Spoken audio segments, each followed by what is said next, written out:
Hi, Gerhard Ritter here with a demonstration watercolour painting of a Fennec Fox on stretched canvas. This one has still got its wrapping on, so I won't need to use soap water on it.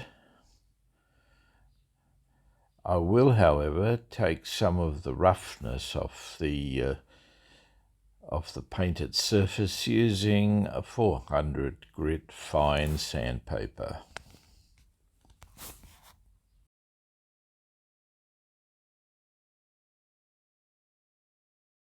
Wipe to get any of the excess powder left from the sanding.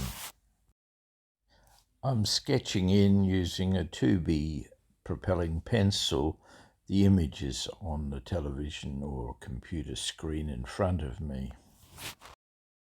Keep in mind this isn't a pencil drawing, it's a sketch to tell you where to put your paint. You could prepare the canvas with a very light wash of soap and water and then dry it off. That will increase the capillary action of the canvas and the paint won't bead as it is here at the moment.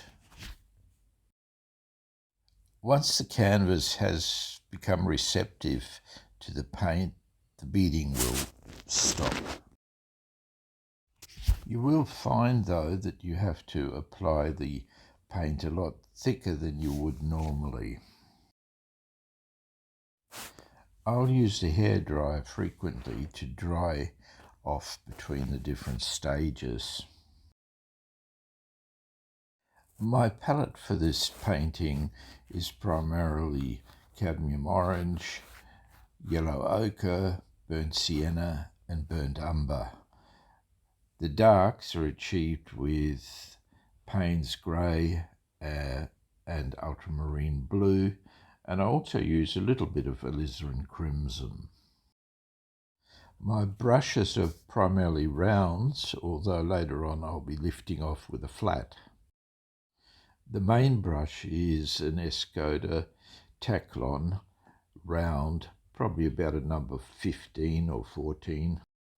The writing has worn off the brush years ago. The general procedure is, as with all watercolours, going from light to dark.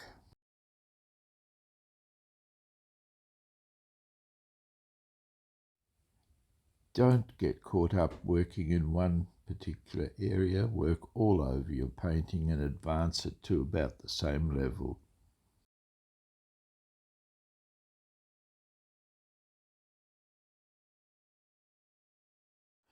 To lift off, I'm using a moist, flat brush and I keep cleaning it frequently between applications.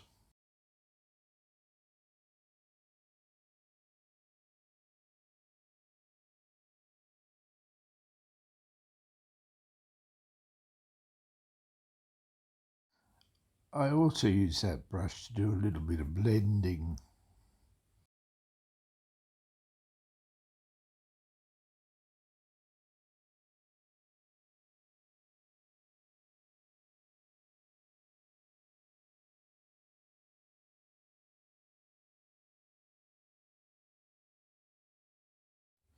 After drying once again, I'll switch to a fine liner to do the dark details of the eyes and the mouth and the nose.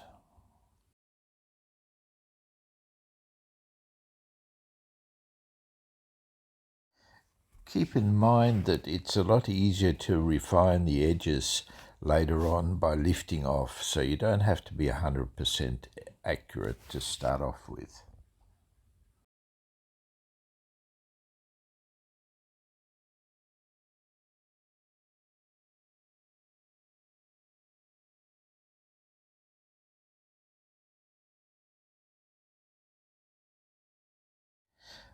I used a bit of the burnt sienna and mixed in with some other colours just to suggest more of the fur.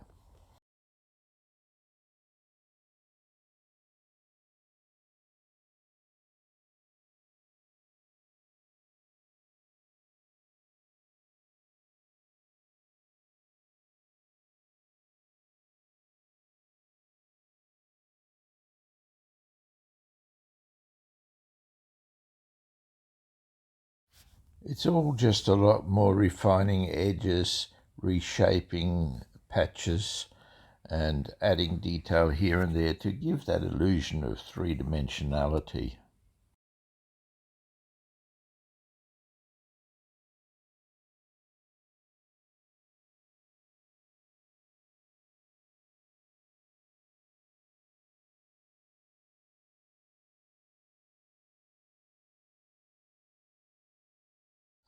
I also use that rigger brush to add whiskers. As I'm painting this, I realise that this little dog is so much like painting a cat. A very ratty old bristle fan is used to suggest fur. It's a good idea to get up and have a look at your painting from a distance occasionally.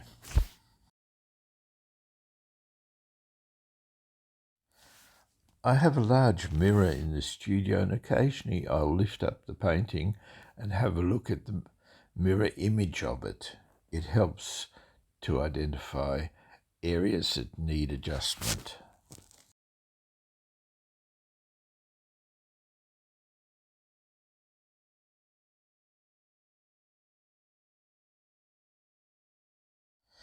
As you get closer to finishing the painting, look more at the work rather than the reference. The painting itself will suggest what needs to be done.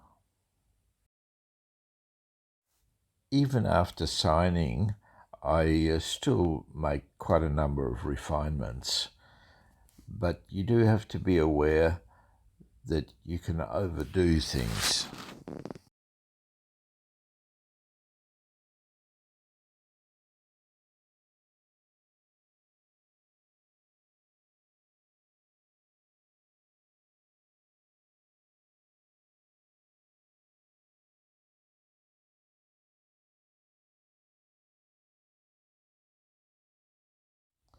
Thanks for watching.